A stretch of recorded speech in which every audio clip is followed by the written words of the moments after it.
बाकी विचारों को सम्मिलित करूंगा। मेरे साथ वीरेंद्र सिंह जी हमारे स्टेट हेड भी इस कार्यक्रम में जुड़ चुके हैं।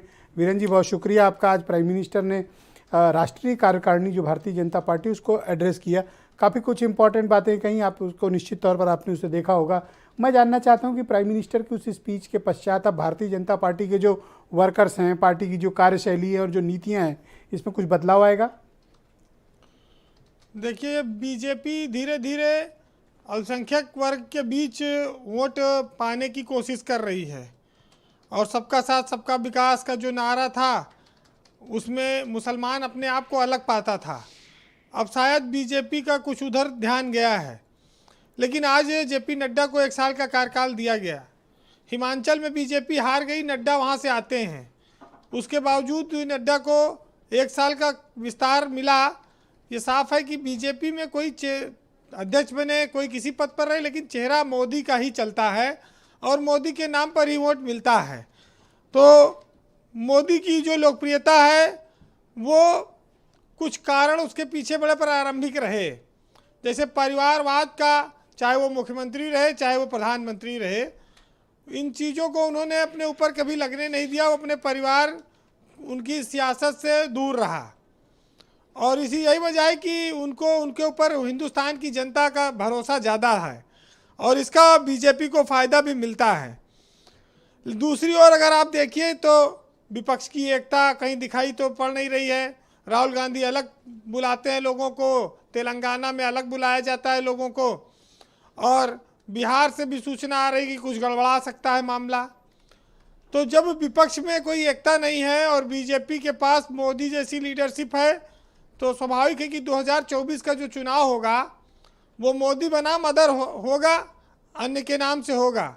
और विपक्ष अगर एक बहुत बड़ा कोई गठबंधन भी बना ले तो आज की तारीख में जो महंगाई है, जो देश के सामने मुद्दे हैं, बेरोजगारी के, पेट्रोल डीजल के जो दाम हैं, उन पर कोई वो लेके आए कि हम पेट्रोल 50 रुपया में कर देंगे, डीजल जो है 40 रुपया में कर देंगे और हम गैस सिलेंडर 450 रुपया कर देंगे, कुछ लेके आए विपक्ष अपना एक नारा, लोग देखें जाने।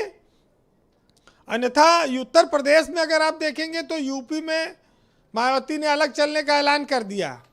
अब कोई बहुत बड़ा गठबंधन तो बनना नहीं बीजेपी के खिलाफ, तो बीजेपी के सामने जीत की राहें जो हैं वो आसान होती जा रही हैं। कोई बहुत बड़ी टक्कर अगर समाजवादी पार्टी कोई गठबंधन बनाकर नहीं दे पाई तो बीजेपी को कौन रोकेगा। बीजेपी उत्तर प्रदेश में 75 से ज़्यादा सीटें जीत के जाएगी और पहले भी वो ऐसा कर चुकी है। अखिलेश यादव मैनपुरी चुनाव जीते हैं, जब से सड़क पर हैं, लगातार वो क्षेत्र में भी काम कर रहे हैं। शिवपाल यादव उनके साथ आ चुके हैं, उनकी पार्टी में पदों को लेकर जो लिस्ट है, तैयारी हो जारी है, शुरू हो चुकी है। वो अपने संगठन को मजबूत बना रहे हैं। लेकिन बीजेपी एक बहुत बड़ा संगठन है, मोदी के नाम के आगे बिना कोई गठबंधन के इतना आसान नहीं होगा कि समाजवादी पार्टी बीजेपी को रोक पाए। तो ये तो देखिए, अभी 1 साल का समय है, करीब 400 दिन से ज़्यादा बचे हैं देखें तो लोकसभा चुनाव में। इसमें जितनी तैयारी समाजवादी पार्टी कर सकती है वही आगे इनको मुकाबले में टक्कर दे पाएगी।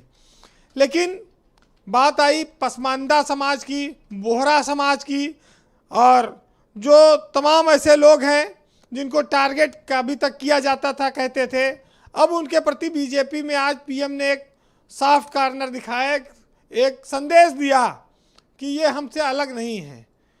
तो स्वाभाविक है कि चुनाव का वक्त है और सब जो मिले सबको गले से लगाते चलो। और बीजेपी अपनी क्या स्ट्रेटजी बदल रही है, क्या सामाजिक न्याय के नाम पर वो गरीब मुसलमानों में अपनी पैठ बनाने की इच्छा रखती है और क्या वो उसी रास्ते पर जा रही है, ये सब आने वाले वक्त में चीज़ें तय होंगी। लेकिन इस देश की ये भी सच्चाई है कि हमारे देश में लाखों करोड़ों मंदिर हैं, मस्जिद हैं। इस देश में गरीबी भी है, बेरोजगारी भी है। अगर हम इतने अस्पताल और इतने स्कूल बना लेते तो शायद देश की तरक्की कुछ दूसरे रास्तों पर होती। भारत को विश्वगुरु कैसे बनाया जा सकता था, ऐसे बना सकते थे। लेकिन हरशंकर परसाई ने लिखा है कि जब भी इस देश में चुनाव आता है तब हमारे नेताओं को गौ माता सपने में दर्शन देती हैं और कहती हैं कि बेटा चलो अब चुनाव आ गया है, मेरी रक्षा का आंदोलन शुरू करो।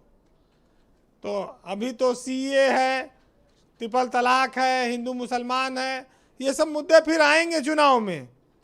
लेकिन इतना ज़रूर है कि मोदी प्रधानमंत्री के रूप में आज भी इस देश में बेहद लोकप्रिय हैं और यही उनकी ताकत भी है आम जनमानस में। और बीजेपी का 5 किलो का राशन वो तमाम सारे भाषण पर भारी पड़ रहा है। रैली में राहुल गांधी और प्रियंका गांधी को देखने लोग आते हैं, यात्रा भी निकली, कहा गया बड़ी भीड़ थी, लेकिन वो भीड़ वोट में नहीं तब्दील हो पाएगी। ब्रजेश जी, हम लोग जिस देश में रहते हैं वहाँ महंगाई पर भी बात आई कि साहब कुछ परसेंट लोगों के पास पूरे देश की संपत्ति है, 5%, बाकी पूरे देश में लोग सब वैसे हैं, वही जीएसटी दे रहे हैं, वही टैक्स दे रहे हैं। बहुत पहले अदम गोडवी ने लिखा था कि 100 में 70 आदमी जब नासाद हैं, फिर दिल पर हाथ रख कर कहिए देश क्या आज़ाद है, और कोठियों से मुल्क के मेयार को मत आंकिए, असली हिंदुस्तान तो फुटपाथ पर आज़ाद है। जी। तो ये हिंदुस्तान जब अदम गोडवी, रामनाथ सिंह जैसे लोग थे जो 40 साल पहले, 50 साल पहले लिखे, वो बात आज भी वैसे ही है। क्यों? क्योंकि हमने अपनी जनसंख्या बढ़ा ली, हमने अपनी ज़रूरतें बहुत ज़्यादा बढ़ा ली, संसाधन कम पड़ रहे हैं। जी। कोई देश में चमत्कार नहीं कर सकता। कोई प्रधानमंत्री राहुल गांधी बन जाएंगे तो क्या कौन सा चमत्कार कर देंगे।